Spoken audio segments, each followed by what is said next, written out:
राधा स्वामी दयाल की दया, राधा स्वामी सहाय, राधा स्वामी। प्यारे सत्संगी भाई बहनों, आप सुन रहे हैं परम संत ताराचंद महाराज जी का ये सत्संग। तो किस तरह से फरमाते महाराज जी कि राम राम कहत अघाई, उसका जन्म अखारत जाई।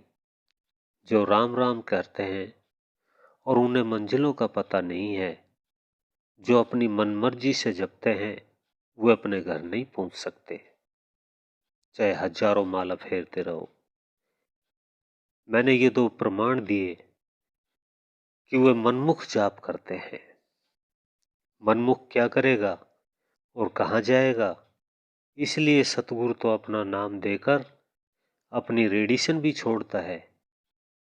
उस वक्त कहता है कि ये नाम जपो, वे भेद भी बता देता है कि इस पर ये ध्वनि है, और वह मंजिल मंजिल करके चढ़ा देता है। ये सतगुरु का नाम काम माना जाता है, और सतगुरु उसी का नाम है जो मंजिलों से उसका भेद बता दे।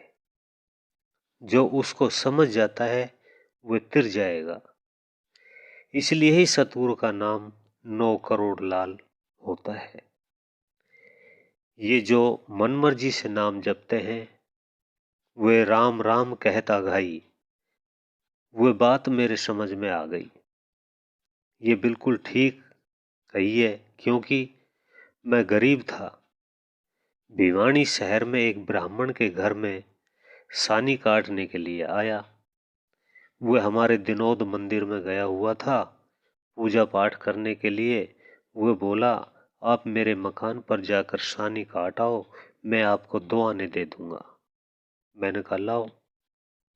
मैं सानी काटने आया उसके घर पर, तो उसने अपने घर पर एक तोता पाल रखा था। वह तोता सीताराम सीताराम बड़ा प्यारा बोल रहा था। मुझे बड़ा अच्छा लगा। और कोई चीज उठा करके चलता है तो कह भी देता है कि फला चीज ले जा रहा है, आदमी चीज ले गया है। इस तरह भी वह बोलता था। और जब मैं सानी काट रहा था तो उस वक्त एक बिल्ली आ गई पिंजरे के नीचे। तो सीताराम सीताराम कहना तो भूल गया और कुरां कुरां मचा दी। अंदर से ब्राह्मणी आई, बोली, क्या है? मैंने कहा कि बिल्ली है। उसने कहा भगा दो। मैं तो दौड़कर आया, तोता कुरां कुरां कर रहा था। उस वक्त की बात मेरे दिमाग में आई। हाँ, वह उसका राम तो 2 मूली का था। जो वह तोता जपता था वह गुरु का बताया हुआ नहीं था। तोता कुरां कुरां नहीं करता, उस नाम को याद रखता। आप में भी कोई न कोई मस्त रहता होगा। हमारे यहाँ भी एक बूढ़ा है, उसको कुछ भी कहते रहो वह मस्त रहता है। अपनी मस्ती में उस प्रकाश को देखता रहता है। उसको ये पता नहीं लगता कि कौन क्या कर रहा है। सोई ये मस्ती होती है। तो उसे न तो दुख का पता होता है और न ही सुख का पता होता है। वह धुनात्मक में चला जाता है।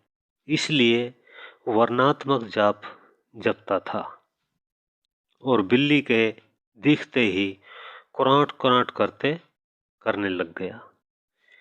इसी तरह से जो बिना सतगुरु के बताए हुए अपने मनमर्जी से नाम जपते हैं, चाहे वे राधा स्वामी नाम जपते हो, वे काल महाराज को बिल्ली समझो, उसका नाम जब दिखेगा तो वह राधा स्वामी भी भूल जाएगा।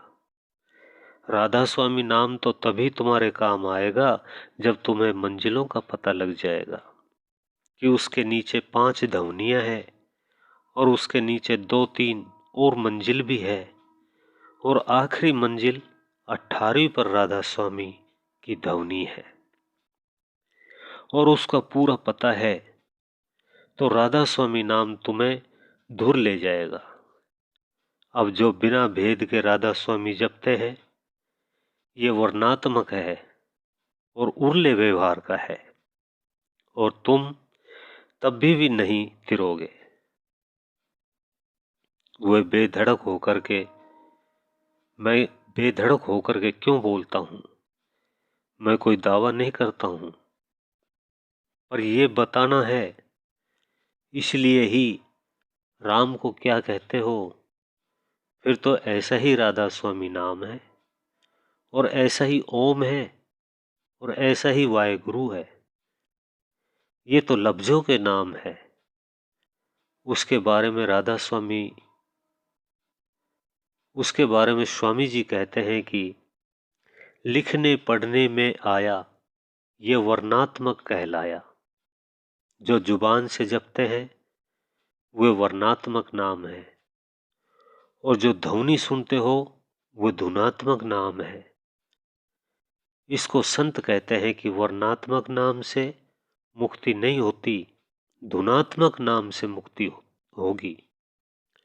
और धुनात्मक नाम सतलोक से नीचे नहीं है। सतलोक से नीचे की ध्वनियां तो ख्याल करो, इतनी मोहिनी ध्वनियों का ख्याल करो, इतनी मोहिनी ध्वनियां आती है। पहली स्टेज की हम अपना सब ही कुछ भूल जाते हैं।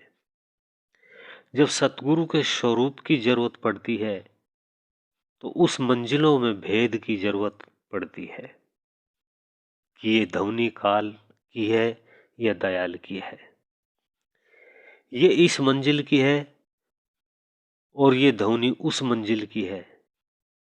उस मंजिल की ध्वनि को छोड़ करके अगली पकड़नी है, और फिर उससे अगली, और फिर उससे अगली पकड़नी है। इसलिए ही संतों का मार्ग, संत सतगुरु जब पास होते हैं तो आहिस्ता आहिस्ता बताते चले जाते हैं। तो मेरी बातों का किसी को दुख नहीं हुआ होगा, पहले तो किसी को दुख भी हुआ होगा, क्योंकि राम को छोटा कहता है। सो राम छोटा तो नहीं है। जो कोई भी मनमर्जी का जाप जपोगे तो उस वक्त दुख ही आएगा, और जब काल नजर आएगा तो भूल जाओगे उसको। उस वक्त पर सतगुरु का बताया हुआ नाम है। मंजिलों पर उस आनंद को लेते हुए चले गए तो फिर चाहे वह काल आए और चाहे दुकाल आए, कुछ भी आता रहे, वह कभी घबराता नहीं है, और वह बराबर सामना कर लेता है और मस्त रहता है। नाम की ध्वनि छूटती ही नहीं है, उसको कौन रोक सकता है? पर ये बातें बता दूं कि बड़े बड़ों के इतिहास बताते हैं कि सतगुरु आकर के संभालता है, तब जाकर के काम चलता है। मैंने इतिहास सुना है कि हजूर महाराज तुलसी साहब उनके गुरुमुख शिष्य थे।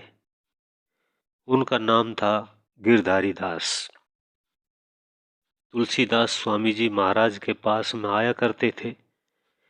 एक दिन तुलसी साहब ने स्वामी जी को कहा कि शिवदयाल सिंह, मेरी तू बात सुन, तुम आखिरी टाइम पर गिरधारी दास को संभाल लेना, बस मेरा ये ख्याल रखना। उन्होंने कहा अच्छा जी। तुलसीदास चोला छोड़ गए और गिरधारी दास का ऐसा टाइम आया, वो भजन और शब्द दोनों ही भूल गया। शब्द और प्रकाश दोनों ही चीजें गायब हो गई और तड़फने लगा। इसलिए ही स्वामी जी ने कहा है, मैंने आज जल्दी जाना है हाथरस में, क्योंकि गिरधारी दास की सूरत तड़फ रही है। सो मैं जाता हूं।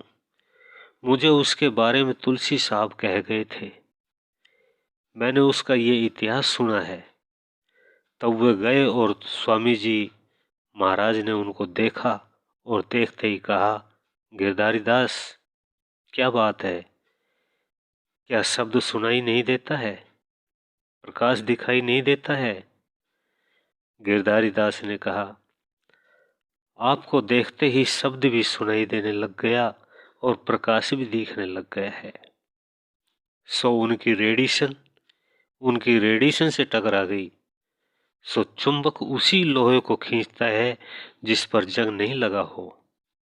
जिसे जंग लगा होगा तो उसको तो चुंबक ही नहीं खींचेगा।